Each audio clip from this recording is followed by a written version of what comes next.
خالص اسلامی نظریہ کی بنیاد پر حاصل کی گئی مملکتی پاکستان نے روز اول سے بہت سارے چیلنجز کا سامنا کیا، جس میں دشمنان اسلام و پاکستان ایڑی چوٹی کا زور لگا کر مملکت کے اسلامی تشخص اور وقار اور اسلام پسند پاکستانی قوم کے اسلامی جذبات مجروح کرنے کی ناکام و نامراد کوشش کرتے رہے، جو کہ تا ہنوز جاری و ساری ہے۔ لیکن مملکت کی تاریخ گواہ ہے کہ ایسے عناصر کبھی بھی اپنے اس گھنونے مشن میں کامیاب نہیں ہوئے، بلکہ اکثر و بیشتر ایسے شرپسند عناصر کی شرپسندی ملک و ملت کے حق میں اس وجہ سے بھی اچھی ثابت ہوئی ہے کہ مختلف مکاتب فکر کے حاملین مسلمان یکجان ہو کر ایسے عناصر کے خلاف اتحاد و اتفاق کی شاندار مثال پیش کرتے ہوئے مملکت کے اسلامی نظریے اور مسلمانوں کے جذبات کی ترجمانی کرتے ہوئے اپنے تمام تر فروعی اختلافات کو پس پشت ڈال کر دنیا کو یہ پیغام دے چکے ہیں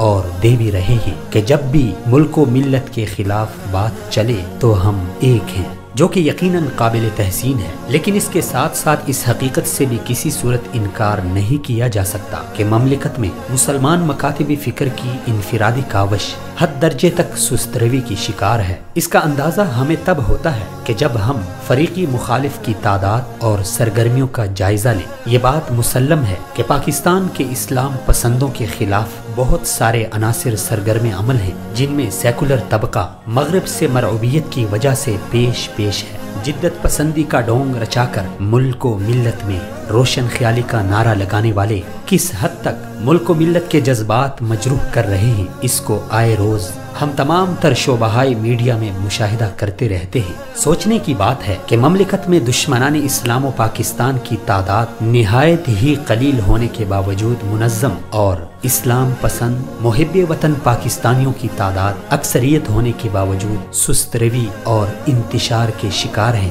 آخر کیوں؟ کہیں آپس میں اختلافات کی وجہ سے ہماری طاقت کا شیرازہ تو نہیں بکھرا؟ کہیں آزادی کی اس عظیم نعمت کی ہم نے ناشکری تو نہیں کی؟ کہیں ہم غیروں کے اعلی کار تو نہیں بنے؟ کہیں ہمارے دل و دماغ رگ و خون سے اسلامی غیرت اور حمیت تو ختم نہیں ہوئی؟ کہیں کسی منظم سازش کے تحت ہمیں ٹکڑوں میں تو نہیں بانٹا گیا؟ کہیں ہمارے پاس تعداد و وسائل کی کمی تو نہیں؟ کہیں ذاتی مفادات اور دنیا کی عیش پرستی نے ہمیں بیکار تو نہیں بنایا؟ یقیناً بہت سارے ایسے سوالات ہیں جو ہر کسی نے خود سے کرنے ہیں اور خود ہی سب نے ان سوالوں کے جوابات دینے ہیں۔ لیکن یہ بات حیران کن بھی ہے اور افسوسناک بھی کہ گنتی کے چند لوگ میڈیا بشمول سوشل میڈیا کے ذریعے سے پوری قوم کے جذبات مجروح کرتے ہیں، ہمارے اسلامی تشخص اور وقار کو تار تار کرنے کی کوشش کرتے ہیں، اور ہم ہیں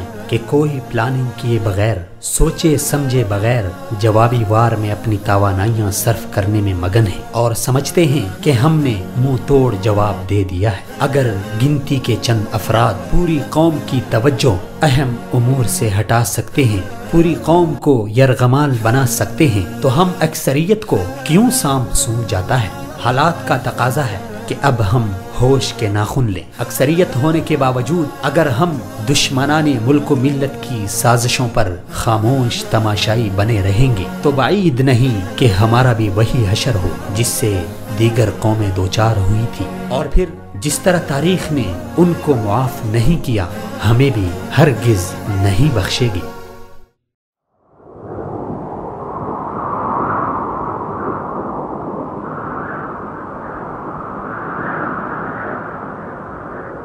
اخوت و محبت کا علم بردار وصال اردو